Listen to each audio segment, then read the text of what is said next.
Ladies and gentlemen, can I please get your attention in this very UN-style sort of Congress room? So thank you so much for attending the Teaching, Learning and Assessment Innovation stream, sponsored by our partners of Chegg.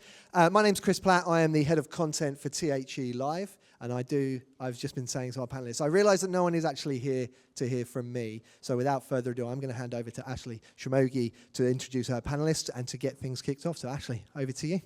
Thank you very much. Oh, good, it's working.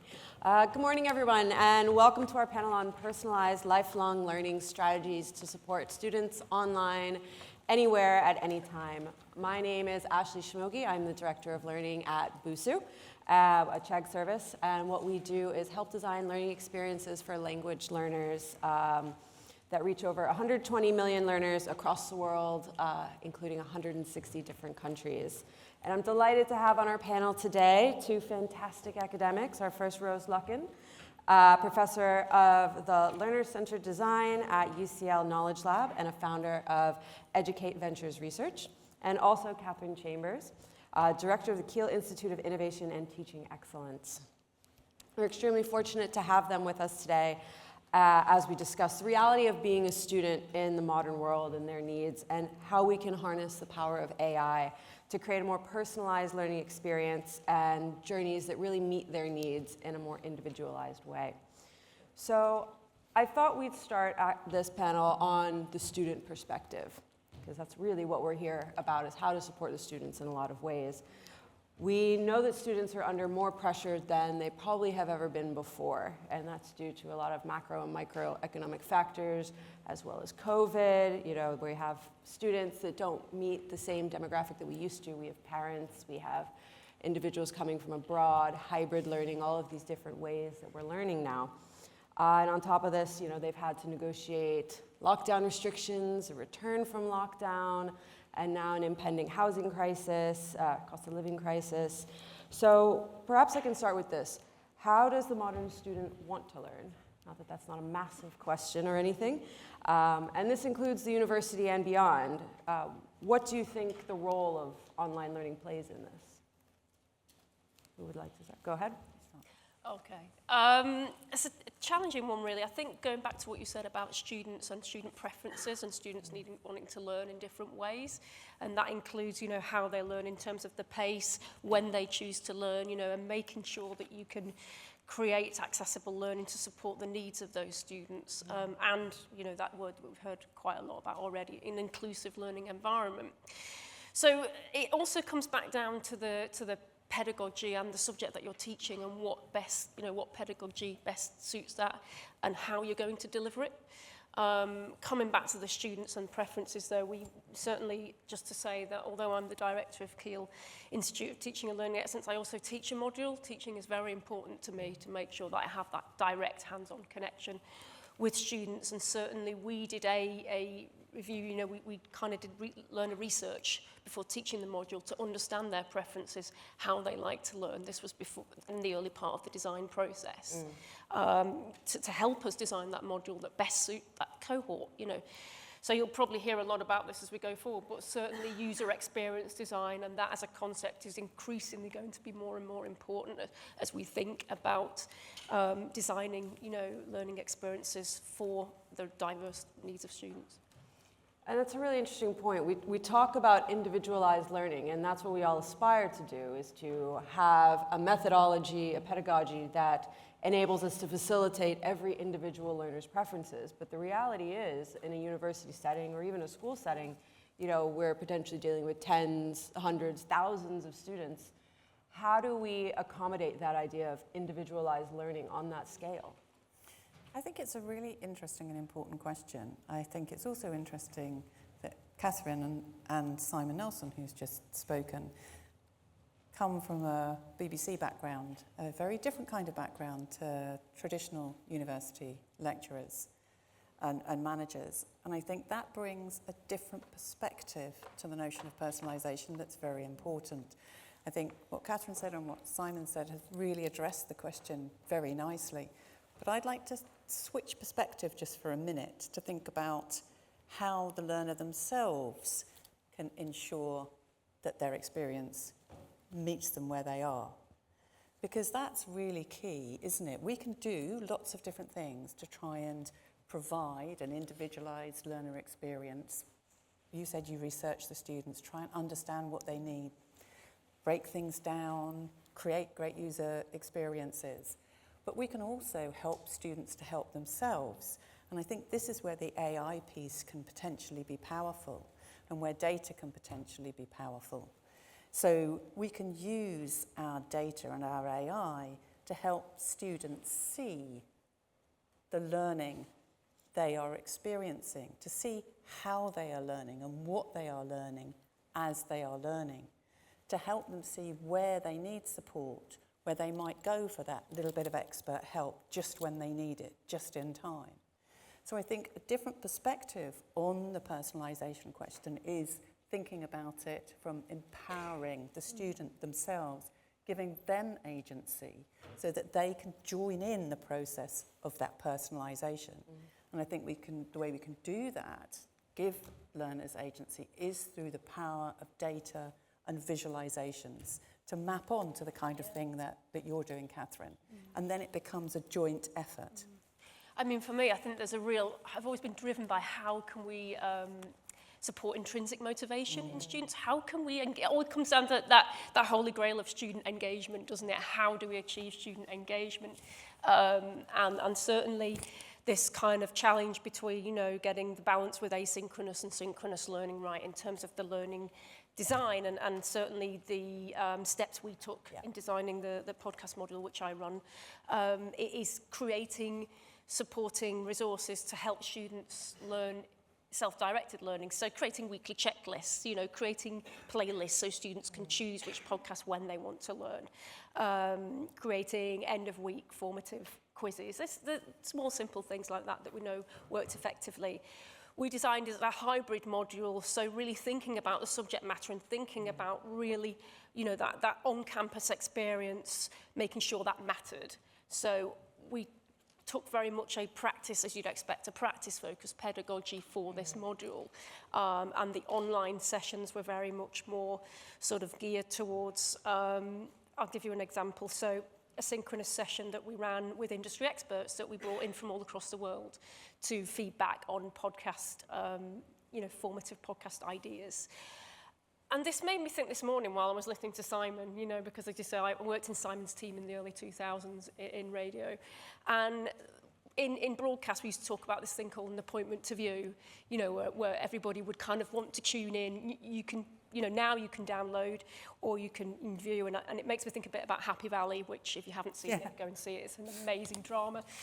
And everybody tuning in for that. Now, I kind of view it a little bit like synchronous learning, when I set up the synchronous session to give students the opportunity to receive feedback from the industry experts, I was slightly, hesitant. What would it be? Would we get attendance? 100% attendance in that session, and the quality of the student digital presentations was absolutely phenomenal. And the feedback that we had, the opportunity that they had to have access to these experts, was something that they really, really appreciated. So again, it's kind of thinking when you're designing your module, what best suits the pedagogy and the subject matter that you're trying to teach, but also giving students asynchronously that opportunity to learn at their own pace as well. And certainly from the feedback we've received, the weekly checklists, the interviews, everything that we had in terms of offering content in different formats, so audio content was always available as a transcript, etc. We received really good feedback on that. That's amazing. And I think there's a couple great points that were sort of buried in both of the things you were saying. We have these amazing opportunities that are presented to us now because of digital ways of learning. We can have hybrid education. We can be fully remote. It gives students access to these incredible speakers that perhaps in a standard, red brick setting pre the digital revolution, I guess we'll call it, would not have probably been possible to be able to get that amount of brain power in one room together repeatedly. But there are some challenges. I'm going to play devil's advocate here a little bit with the whole idea of digital learning. There is a bit of distance that's created, a depersonalization, not necessarily of the learning journey, but with that relationship between educator and student. You know, and COVID had highlighted for a lot of us the importance of mental health and how that plays into education. And in designing your various programs, could you explain how that might play into how you think about things, or have you come against challenges where maybe mental health and education are not at odds, but need to work together to produce a better learning outcome? I think it's a really important question, and it highlights the need to think about the student holistically. When I was lucky enough to become a professor at University College London and was asked what title I wanted, I deliberately picked learner-centred design because I wanted to think about the whole learner. And that's very much behind what I said earlier about helping the learner see themselves and their learning journey, and that can involve them holistically, how they're feeling as well as how they're performing.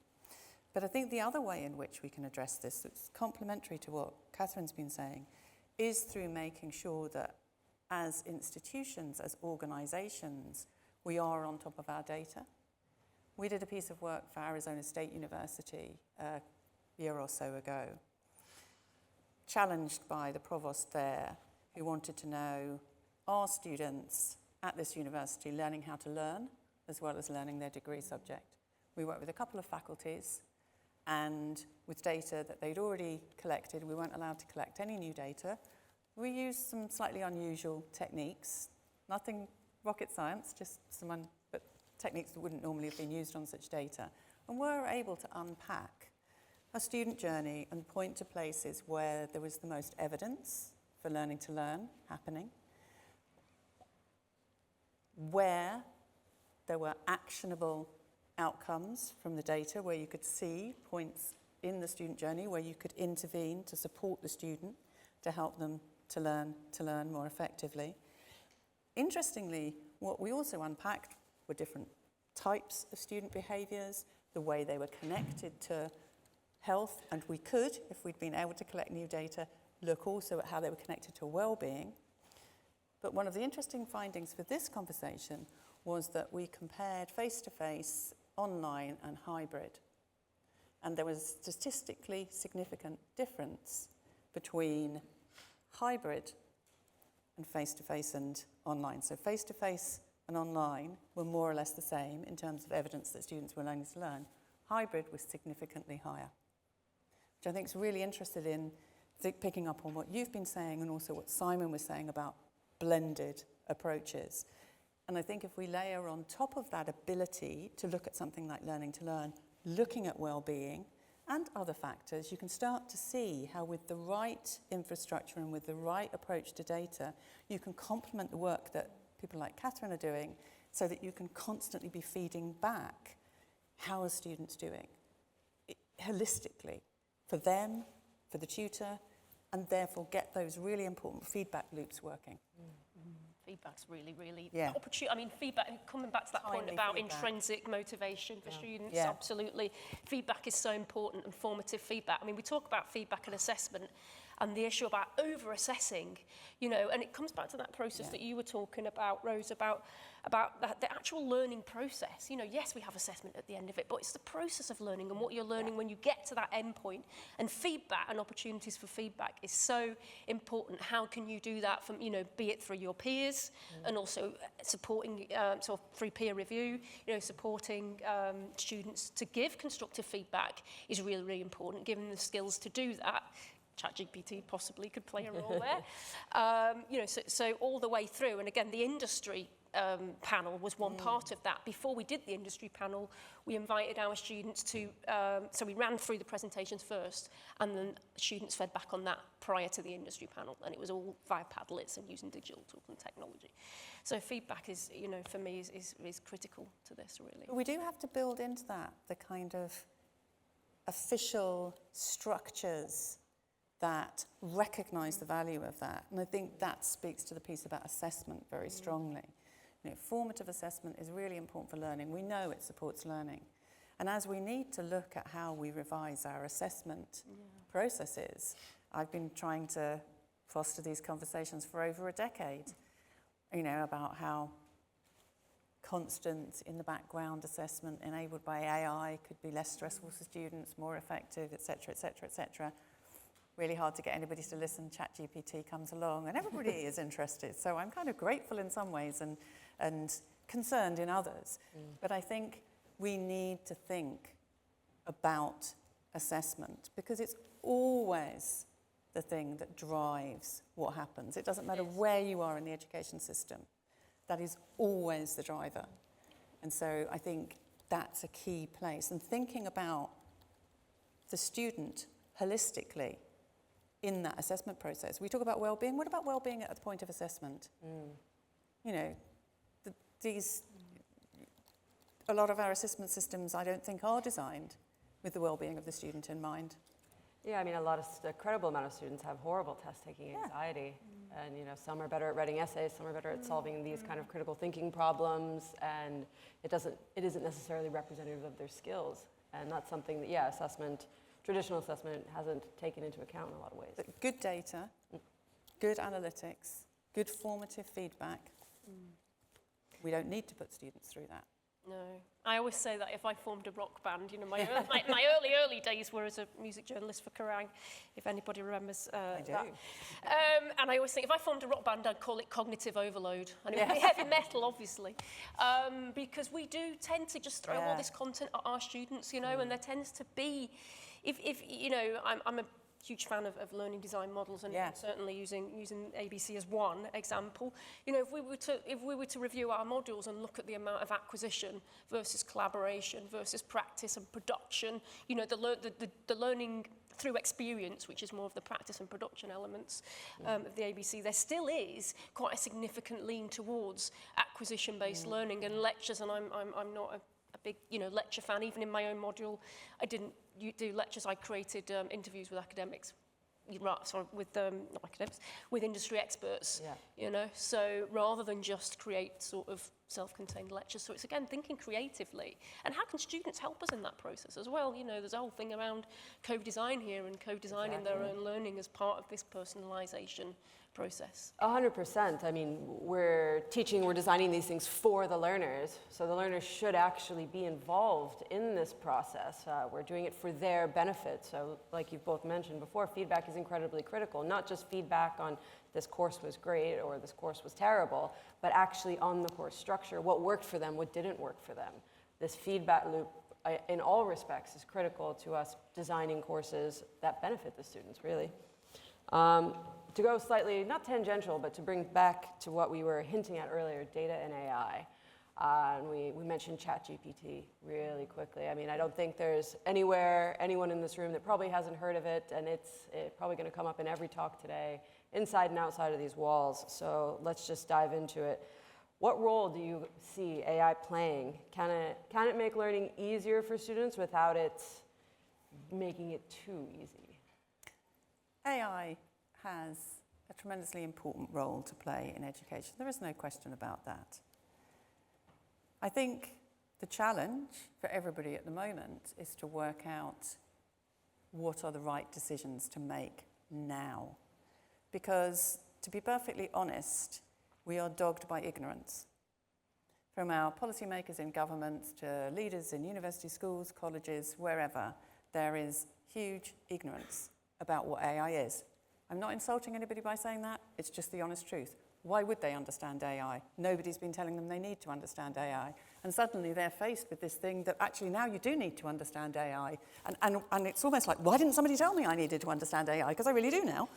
And so I think there are huge potential benefits to AI, particularly around personalised learning, particularly around being able to analyse the learning process, not just the product. We can take the stress out of assessment. We can make sure that every moment is a learning moment. We can design things that are really there to support students. We can open up the process to the student as well as the tutor. There are some amazing things we can do with AI. We can use it at the interface for people who find it hard to use a keyboard. They can speak, they can move. It's amazing. But if we don't get it right, it will be disastrous. I used to say, when asked, what did I think the future could be like, good and bad? And I would say, okay, good, we're going to see less overt technology in learning spaces, much more human interaction, technology in the background, constantly feeding those human interactions, the AI analysing the data, making it available for people, enabling new forms of communication. And the dystopia is people plugged into adaptive learning systems that deliver personalised learning, apparently to every need, to make sure they all pass the assessment, and maybe a few bouncers just to make sure everybody behaves. And I used to think that was just like an impossible nightmare, that last one. Unfortunately, I am now really worried about it, because I think the first model is expensive, but is right, and it requires people to invest time in understanding AI, in understanding data, and understanding the power of these technologies, the risks, the limits of what they can do. Most importantly, the difference between human and artificial intelligence, which we don't do, and we must, because we must start to assess the things that are unique about our human intelligence and that cannot be automated. And it worries me that the combination of ignorance and the bottom line will lead to a dystopian future as opposed to the one that I think could be amazing for every student, no matter what their background is. And I'm afraid to say the rich kids will get the good one, and those who have less financial resources will get the bad one. And I'm sorry, but unless we make the right decisions now, that is what's going to happen. And it will be driven by the big tech companies who will lead the way because they're more powerful than anybody else at the moment. And what would you say are some of those important right decisions to make? Everybody needs to understand AI. That should be the biggest priority for everybody in this room, wherever you are, whatever part of education you're in, you need to understand it. And I don't mean in a technical sense. You don't need to learn to program in Python. You don't need to learn the complicated maths behind neural networks. Some people do. And for people who enjoy it, that's great. But everybody really needs to understand. This is like literacy. This is like reading and writing. You need to be AI literate. You need to know what AI can do, what it can't do. You need to know why large language models like ChatGPT get things wrong. Now, ChatGPT does not understand a word it produces. It has no notion of how any of those words apply in the real world. Now, if a tool like that can pass an assessment, there's something wrong with the assessment.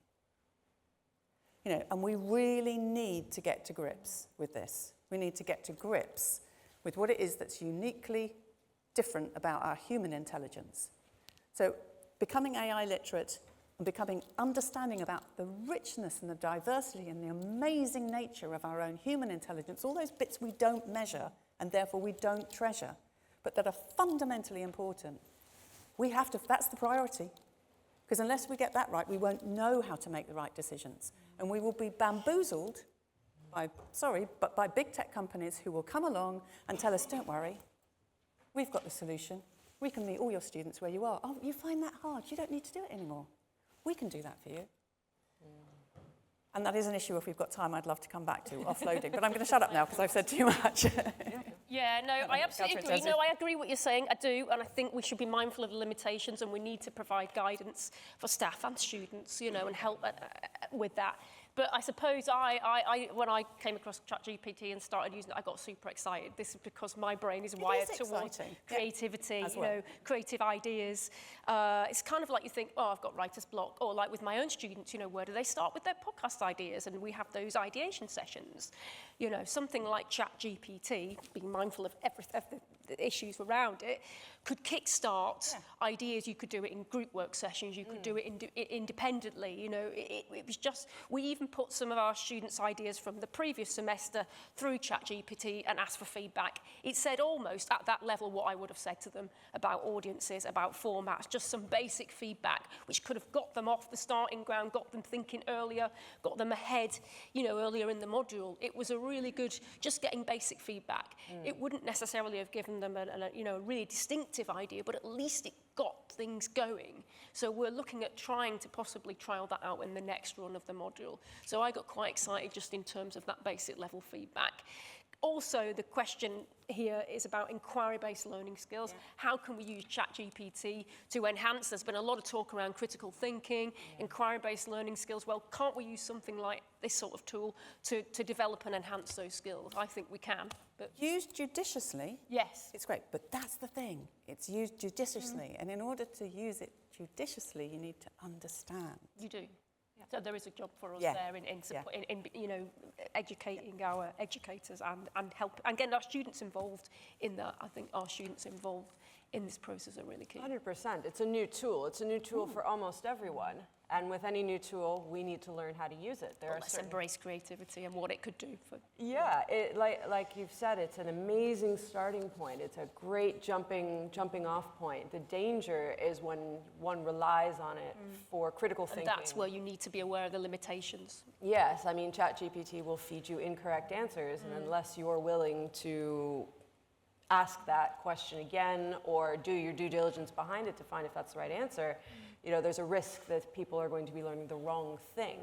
I mean, it's the same with, you know, any... You can use it around activities, though, to test critical 100%. thinking skills, can't you? Yeah. You know, you think about, oh, okay, right, come up with a couple of ideas around this topic. Now, it'll give you a list of ideas. Now, let's review and discuss those ideas, you know, and then it comes back to that prompt engineering, you know, about the questions that you're feeding in a way, it isn't that dissimilar to, you know, maybe if you approach interviews and you're interviewing people and you're trying to get the answer that you know, you kind of want. So you tweak your questions as you're doing your interviews with ChatGPT. It's about what you put in, what you get out. Again, factual issues, but I'm talking about ideation just from the perspective of ideation and creativity, quite selfishly, because it relates to the module that I teach. You know, and there's huge discussion, isn't there, that needs to be had around this, and our students should be at the heart of it. 100%. I mean, this one question could be its own panel by could, itself. But without going too far down that rabbit hole, but still in that same vein, how do we help academics understand this? How do we encourage and support them in higher education, empower faculty to help students leverage these powerful tools? Because the students are going to use them whether we say no or not. So how do we imbue them with this in questioning mind to say, you know, this is a good starting place, but it's not the final place? Do you want to stop? You're more positive. Yeah, no, I am positive because I think it's, you know, I'm not, the challenge for me when I, you know, producing modules, it's you know, moving towards active learning and activity-based learning. I'm always trying to come up with, generate really good activities that are really come back to that student engagement thing, you know, and so therefore I'm kind of thinking about how we can use that. So I'm almost thinking now about how can we use, I'd love to think how we could use AI to help scale up learning design across the institution. You know, how can we do that? I'm just saying that, but it's something I'd like to just experiment with, because at the moment I'm looking at our team and looking at how we can transform the team at Kiel to be able to support on user-centered design. As I say, my kind of ethos is audiences at the heart of everything we do, which admittedly is a kind of BBC value, but it's driven me all the way through my kind of working life. Our students are our audiences, really. Exactly. So it's that sort of, you know, thinking, working closely with our academic teams, getting that sharing of best practice.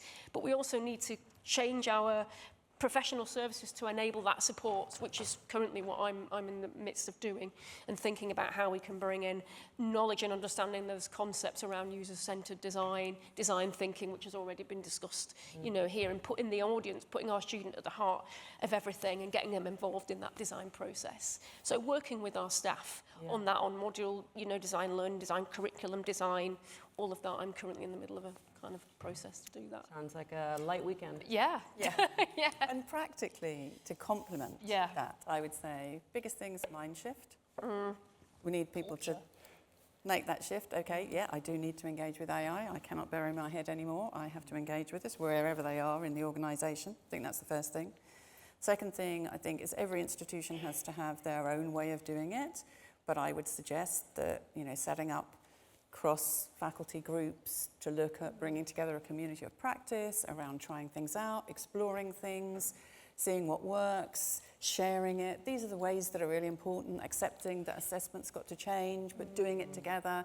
making people feel supported so that nobody feels like, oh, I don't understand this and I'm the only person and I'm going to get it wrong. You know, to lose that, I think is really important, to come up with those practical ways forward and supporting every member of staff, every student through that together is what's really important. And I think we can do it. And at the heart of it, as academics, you know, the question I asked Simon Nelson was about deeper and effective learning. And I think that's key here, is to think about what can these tools do to help build deeper learning in our students. I worry a lot about knowledge, because I think what we see with ChatGPT is information collation. And people talk about it and say, it understands, it knows. No, it does not. It does not know anything. It does not understand anything. It just collates information and gives the impression that it knows something. And so we need to help everyone understand what knowledge really is. It's good old-fashioned epistemic cognition. What does it mean to know something? What does it mean to see good evidence that means you should believe something to be true or not? You know, knowledge about knowledge is super important. Knowledge about the world is important. Knowledge about ourselves is important. These are the things that are going to get us through. AI has no knowledge of itself. It has no knowledge of the world, not knowledge. You know, so in compassion, well, actually, that would be good too, but in companion with, you know, the communities of practice around understanding AI, also, I think it's that intellectual pursuit of going back to think about what knowledge really is and helping students to think about what knowledge really is. So would you say, do you think it would be fair to say that we need to reevaluate how we think around teaching models and the way the professional role of the academic looks? Yeah, absolutely. Yeah. Could you? But it could be exciting. Sorry, this is where I get excited. Yeah, You know, yeah. There is a lot of exciting potential here. But I think it will only come if we make that mindset shift to realize exactly what a pivotal moment this is. It's not because this technology is new. That's not the thing that's the big difference. You know, these large language models have been around for a few years. The big difference is this is the first time ever that we have had a sophisticated piece of AI that's been made freely available to billions of people through a really easy to use interface. It's like the internet. This is as significant as us having the internet. And it reminds me, because I'm old enough, when Google first appeared and all those really pretty grotty search engines we'd been using before Google, and suddenly there was just this really lovely little box and you just typed anything you wanted into it, and it was just an amazing transformation. We may not feel so good about where we are now with that, but it was a real transformation. So yeah, there's good reason to be excited as well. And I'm not trying to be doom and gloom, but the excitement will only come if we grasp exactly what the urgency is around change. The fear. I think we do need to remove the fear Yes. of AI and embrace it, and that includes understanding the ethical implications and everything.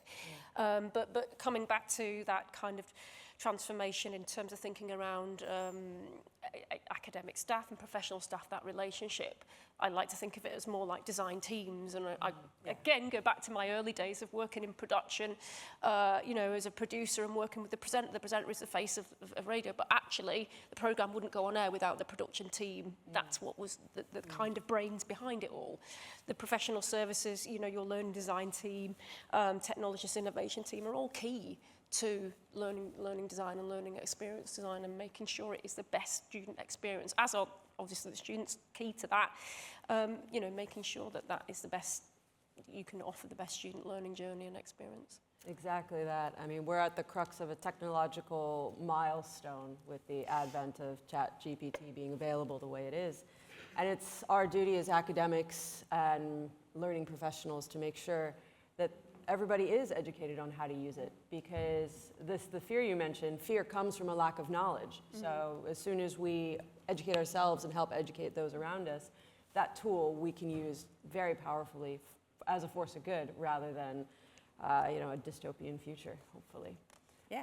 But thank you very much, both of you. It was an excellent panel. If everyone could please give our wonderful panelists a round of applause. And I think we have just a couple of minutes for questions. There's a gentleman there in the back.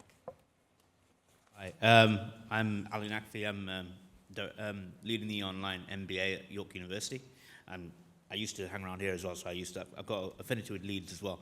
The question for me, the question I had to ask you is, I don't think the dystopian future is coming. I think it's already here. This is from personal experience.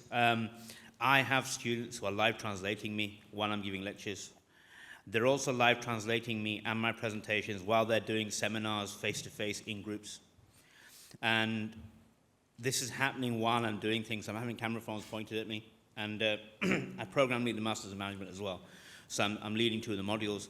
And it's a constant, this is happening to me all the time. And what I've noticed is the kind of things that you talked about are happening is that there's lots of mistranslation. So we have entire theoretical models that are mistranslated because they go into one language, then they come back out of that language, cut and paste.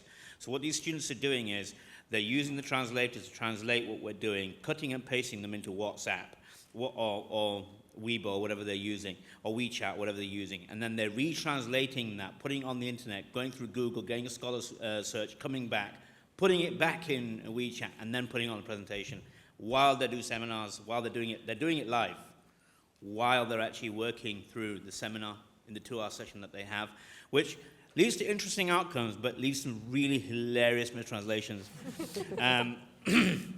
which I won't go through. So I do management, so we do a lot of case study work, so it's very interesting seeing how they do that, but the problem is that they're doing it constantly. And they're doing it because, and this is a wider point that I want to make, the assessment requires them to meet these standards. And the assessment that they get at the end, the pass, the tick, the gamification of their academic experience is what they get paid for when they leave university and get into their careers. So I think we already have a kind of train that's being aided by these technologies that's leading to a gamification, a kind of conveyor belt that's being used by the students. And they're doing it independently of what we do in the classrooms because the tools are there and they're using them. ChatGPT brings them up front, but I think that's an awareness. So my question to you would be is how do we break that link between the assessment, the expectations of the university, outside the university, what that assessment means, and how the students kind of game the assessment and trying to work through it? I think that is such an interesting question, and the situation you're describing is interesting on so many levels, isn't it? Because they are gaming the system, as you say.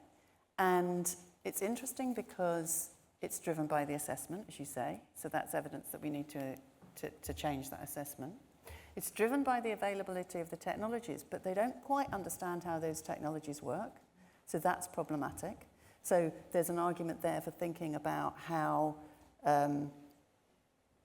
their misuse could be used as a learning point.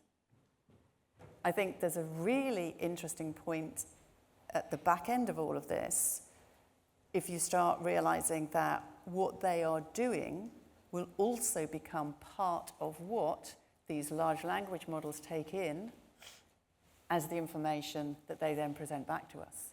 So the errors that are being created will feed the models that then are used again, and the errors build on the errors, build on the errors. So we have to break that train. You are so right to describe it as a train, and it's a train that must be broken. But I think, to be frank, the most effective way is by looking at the assessment. You know, it has to be about changing that assessment, because that's the thing that will change the behaviours, because the behaviours will be needing to be different in order to meet the new assessment rationale. So I think that's where we have to start. But it is really important that we do. Yeah, no, just going back to assessment and AI hopefully being a curveball in moving us towards authentic assessment, because we talk a lot about authentic assessment, but what does that actually mean in practice, and how could AI actually help us get there, and how can we involve students in designing their own assessments? I think there's still quite a lot of exploratory work to be done there, which I'm really interested in doing. But yeah, we hopefully we will move away from the traditional. So I mean, there's all this fear, obviously the fear around essay writing and everything, and you know, I can see that, but for me, I'm just excited that we can actually finally possibly move to more exciting, creative ways of doing assessment and involving students, and that is you know, what gets me up in the morning. I'm really excited about that. Any other questions from the audience? I think we're just about out of time as well, so that's perfect. Thank you all so much for attending this panel, and maybe one final round of applause for Rose and Catherine. you.